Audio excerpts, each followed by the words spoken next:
Order! Order! You are an incorrigible delinquent at times. Behave yourself, man!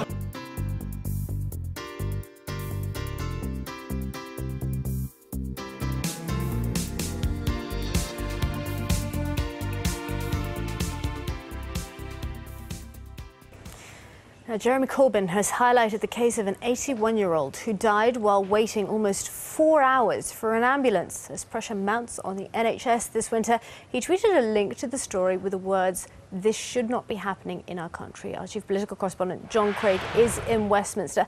John, just a tragic, tragic story. What happened here and why is Jeremy Corbyn tweeting about it? Well, Labour's been talking about a winter crisis in the NHS for some time, commenting particularly on some figures earlier in the week. And Mr Corbyn, even though he's been on holiday in Mexico over Christmas, has tweeted a few times about the NHS. Today, he's tweeted about this case of a lady in Clacton. Now, she was 81 years old. She rang 999 complaining of chest pains. Took 3 hours 45 minutes for a crew to reach her. She rang at 8 p.m. on Tuesday. She was still alive when she spoke to the control room again at 9:47 p.m. But it took another 2 hours for an ambulance to arrive at her house in Clacton, and the paramedics had to break in. And by the time they got her, she'd stopped breathing and couldn't be saved. Now, the East of England ambulance service has apologised and said this. Sandy Brown, the Deputy Chief Executive, said, "Our sincere condolences and apologies go out to the patient's family and friends, and we're truly sorry for the ambulance wait that occurred at this incident."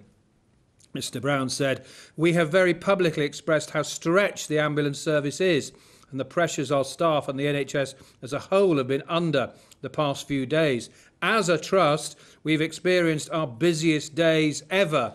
Well, this, as ever, the NHS is always a big political issue.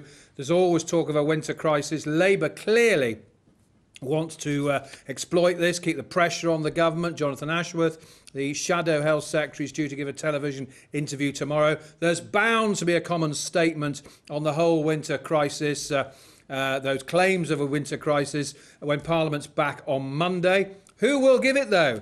Jeremy Hunt, of course, is being tipped for a promotion, possibly to First Secretary of State. Well, not a good time to move the Health Secretary with all this going on, but it's possible, of course, he either stay put or his move might be postponed.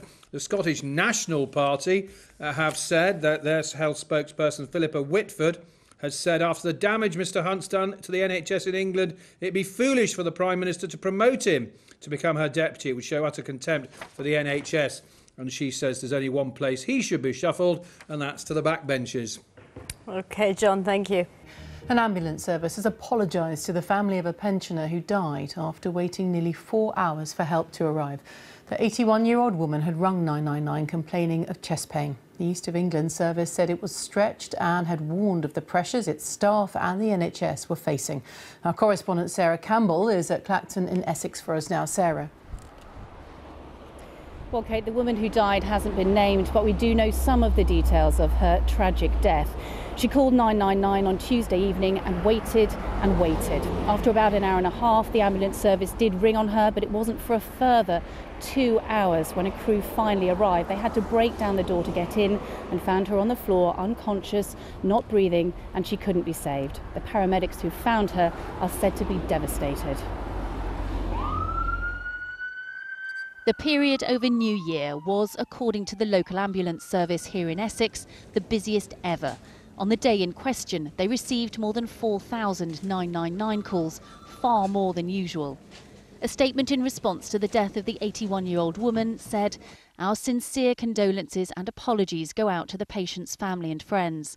We have very publicly expressed how stretched the ambulance service is and the pressures our staff and the NHS as a whole have been under the past few days."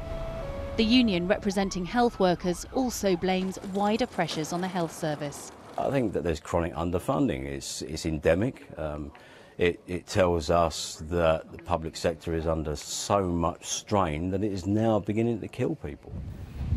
This is the second death in recent days which has been linked to an overstretched service. 88-year-old Josephine Smalley died following a 7-hour wait for a bed at the Queen Alexandra Hospital in Portsmouth. In recent days, the Health Secretary and the Prime Minister have both apologised to patients after thousands of non-urgent operations were cancelled.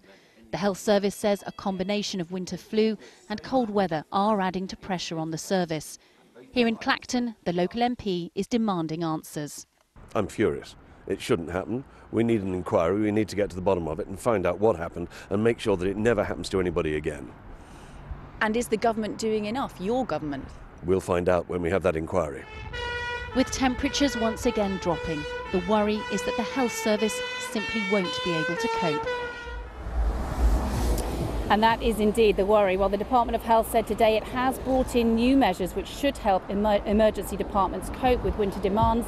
And Theresa May, the Prime Minister, has said extra funding has been given to the NHS and insists the health service is better prepared for the winter than ever before. Kate. Sarah, thank you.